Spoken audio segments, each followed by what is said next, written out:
2012 থেকে 13 সালের মধ্যে অধীরবাবুর এনজিও বহরমপুর মিউনিসিপালিটিতে 78 লক্ষ টাকার এনজিওকে দিয়ে নামে মাত্র কাজ করিয়ে ফলস বিল তুলেছে। আমরা জানি এনজিও মানে no profit no loss. Berhampore পৌরসভার চেয়ারম্যান পদ থেকে ইস্তফা দিলেন নারুগোপাল মুখার্জি। 2022 সালের 23শে মার্চ চেয়ারম্যান হিসেবে শপথ নেবার পর প্রায় 4.5 বছর দায়িত্ব পালন করেন তিনি। বহরমপুর পৌরসভার চেয়ারম্যান পদত্যাগের কারণ ব্যাখ্যা করতে গিয়ে নারুগোপাল মুখার্জি বলেন, পুরসভার কাজ শুধু চেয়ারম্যানের চেয়ারে বসে থাকার মধ্যেই সীমাবদ্ধ নয়, বরং দক্ষ ও যোগ্য নেতৃত্বের মাধ্যমে উন্নয়নমূলক কাজকে আরও গতিশীল করে তোলা প্রয়োজন। সেই কারণেই তিনি নতুন নেতৃত্বের জন্য জায়গা ছেড়ে দেবার সিদ্ধান্ত নিয়েছেন। দায়িত্বে থাকাকালীন সময়ে বহরমপুর শহরের উন্নয়নে একাধিক পদক্ষেপ নেওয়া হয়েছে বলেই দাবি করেন নারুগোপাল। চেয়ারম্যান থেকে ইস্তফা দিয়েই অধীরের বিরুদ্ধে ক্ষোভ উগরে দিলেন। অধীরকে লোকসভা ভোটের জন্য টাকা নারুর ফেরত না দিলে কোর্টে যাবার হুমকি দেন নারুগোপাল। ব্যুরো রিপোর্ট, চেতনা নিউজ।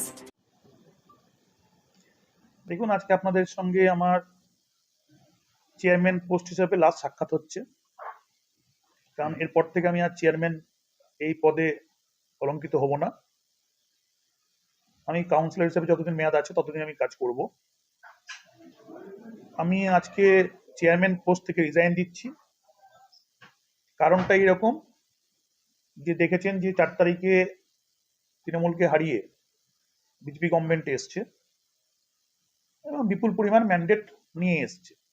বহরমপুর বিজেপি প্রার্থী জিতেছে, সেখানে আমি দাঁড়িয়েছিলাম আর কংগ্রেসের অধীরবাবু দাঁড়িয়েছিল, দুজনেই পরাজিত হয়েছি।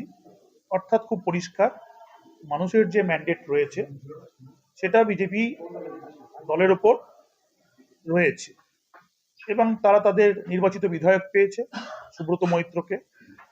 বহরমপুরে বিধানসভার মানুষ তাদের নির্বাচিত, তাদের নিজের চাহিদা মতো মুখ্যমন্ত্রী পেয়েছে। অর্থাৎ যেখানে মানুষের সমর্থন আছে, স্বতঃস্ফূর্ত সমর্থন রয়েছে, সেই জায়গায় দাঁড়িয়ে আমার মনে হয় না যে আমরা যেহেতু তৃণমূল দলের এই বোর্ড, তৃণমূল প্রতীকে জেতা কাউন্সিলর, তাদের এই পদ বহন করা উচিত। যেখানে মানুষ নির্বাচনও ঠিক করে নিয়েছে কোন দিকে মত যাওয়া উচিত, এই জায়গায় আমার মনে হয়েছে যে আমার পদটা ধরে রাখার কোনো মানে হয় না। এই পোস্টটা জনসেবক হিসেবে যেটুকু কাজ করার, পাবলিক রিপ্রেজেন্টেটিভ হিসেবে কাজ করার, সেটুকু যতদিন মেয়াদ আছে ততদিন করব, কিন্তু চেয়ারম্যান পোস্টে আমি থাকবো না এবং আমি আমার রিজাইন এক্সিকিউটিভ অফিসার এবং এসডিও সাহেবকে আমি জমা দিয়ে দিয়েছি। No loss. 2012 থেকে 13 সালের মধ্যে অধীরবাবুর এনজিও বহরমপুর মিউনিসিপালিটিতে 78 লক্ষ টাকার এনজিওকে দিয়ে নামে মাত্র কাজ করিয়ে ফলস বিল তুলেছে।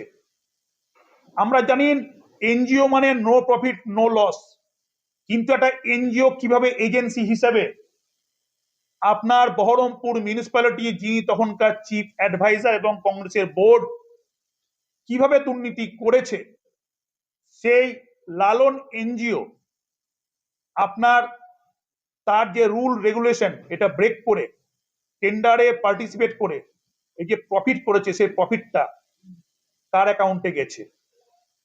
2009 সালে যখন তিনি প্যাজারো গাড়ি কেনেন, সেই প্যাজারো গাড়ির টাকা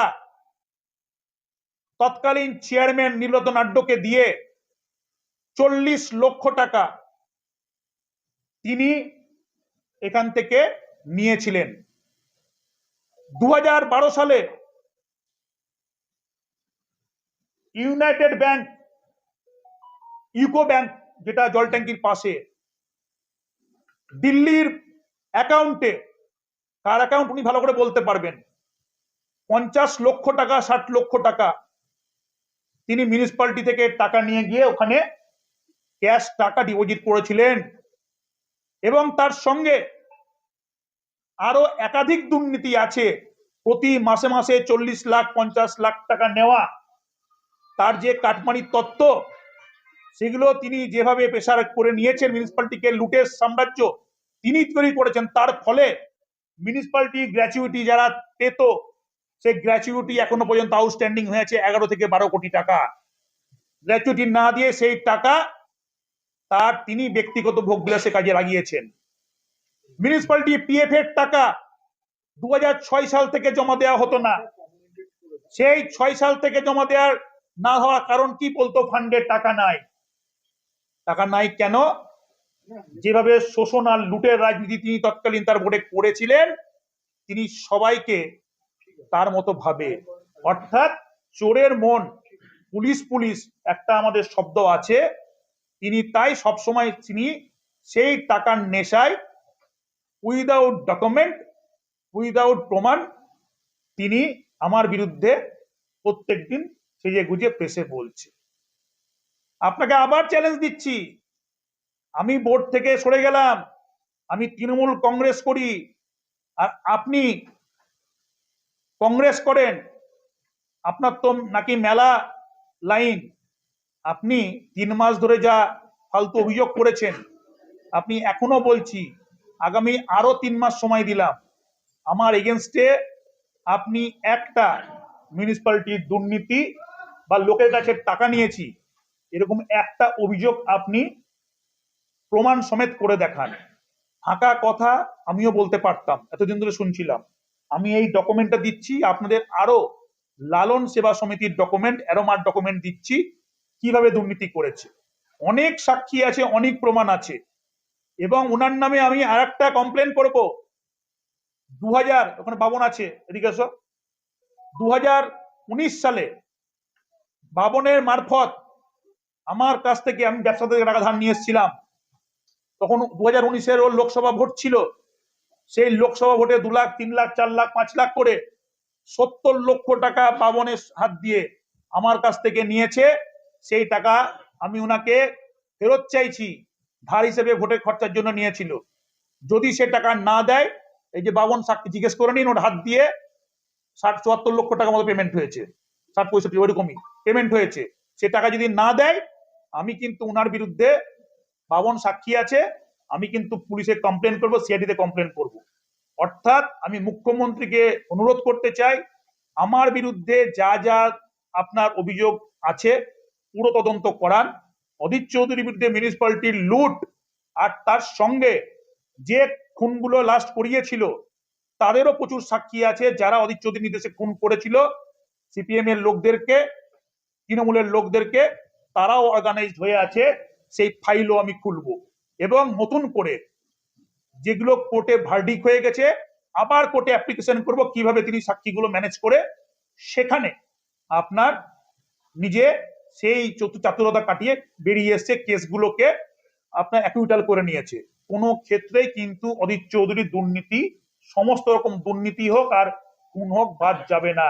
আমরা মাননীয় মুখ্যমন্ত্রীর কাছে এ দাবি রাখছি, মাননীয় বিধায়কের কাছে এ দাবি রাখছি, আপনারা আমাদের যদি কোনো ত্রুটি পান বা যদি আমরা দোষ করে থাকি, জেল ফাঁসি যে কোনো সাজা দেবেন। আর অধীর চৌধুরীর যে কুকর্মগুলো আছে সেগুলোর এগেনস্টও তদন্তের দাবি করছি, কারণ প্রত্যেকবার গভর্নমেন্টকে বুড়ো আঙুল দেখিয়ে উনি বেঁচে যান ওপর লাইনে ম্যানেজ করে, এটা যেন এবার না হয়, এই আশা আমি বিজেপি বন্ধুদের কাছে করবো।